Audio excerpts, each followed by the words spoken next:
This is Taylor Elkins. Just 2 hours ago, her former teacher, 72-year-old William Dubois, was discovered brutally beaten and deceased inside his home in Fort Smith, Arkansas. Days later, Taylor would be found driving her now-dead teacher's missing red Ford Focus. What seemed like a straightforward case quickly unraveled into a web of lies, neighborhood suspicion, and deadly violence. On July 11, 2019, Fort Smith officers responded to a welfare check request from neighbor Denton Stringer, who reported hearing an unusual noise from William's duplex days earlier and seeing no sign of him since. Officer Hendricks arrived first. She noticed a disturbing odor coming from inside the locked house. Believing it wasn't just trash, she called for backup and began asking neighbors questions. At the store across the street, the owner revealed William, known as Bill, hadn't been seen in 2 to 3 days, which was unusual. He also mentioned Denton's frequent drama with women, and that Denton had recently asked him to call William, claiming his daughter stole his phone.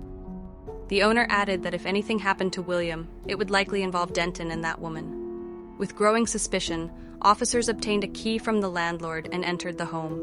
They found William's lifeless body in the bathroom, brutally beaten with no signs of forced entry. The house was ransacked, valuables missing, drawers open, but the front door had been locked from the outside. Investigators realized the killer must have had a key, pointing to someone close to William. Denton Stringer, the concerned neighbor who shared the duplex wall, quickly became the focus. William's red Ford Focus was missing, so police put out an alert. Then, William's son arrived and provided a breakthrough. The car, owned by William's wife Susan, had a GPS tracker accessible via an app. Officers informed Susan of her husband's death and obtained the tracker data. It led them straight to a known drug house. Approaching cautiously, they detained several people outside. When asked who owned the red Ford parked in front, everyone pointed to one woman, Taylor Elkins, the first to exit when police entered. Taylor claimed the car belonged to her, but her story was vague. She said she borrowed it from a friend named Sean. Officers soon discovered Taylor's last known address was her grandparents' home, the other half of William's duplex. Taylor was Denton's granddaughter. With the car in her possession, a direct neighbor connection, and no solid alibis from others detained, Taylor became the prime suspect. She was taken in for formal interrogation. In the interview room, Taylor admitted Denton was her grandfather, that she'd had the car for days, and that she was staying at his place around the time William died. She also confirmed knowing William.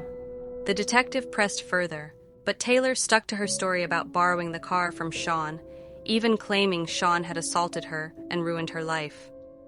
Yet she refused to provide details about who Sean was. Investigators quickly debunked the Sean story. He didn't exist in connection to the car. GPS data showed the vehicle's movements after William's death, and CCTV confirmed Taylor driving it. Back in interrogation the next day, Taylor's demeanor shifted from cocky to scared. After a phone call to her mother, she changed tactics, now blaming a man named Joseph Joe Rogers, claiming he robbed and killed William while she watched, too afraid to intervene. Detectives had more evidence. Hair found clutched in William's hand matched Taylor's DNA. Pawn records linked stolen items from the home to her circle. The GPS and video placed her definitively with the car. Confronted with the mounting proof, including failing a polygraph, Taylor continued denying and shifting blame to imaginary or uninvolved people. William Dubois Jr. had suffered 27 brutal impact injuries from a hammer.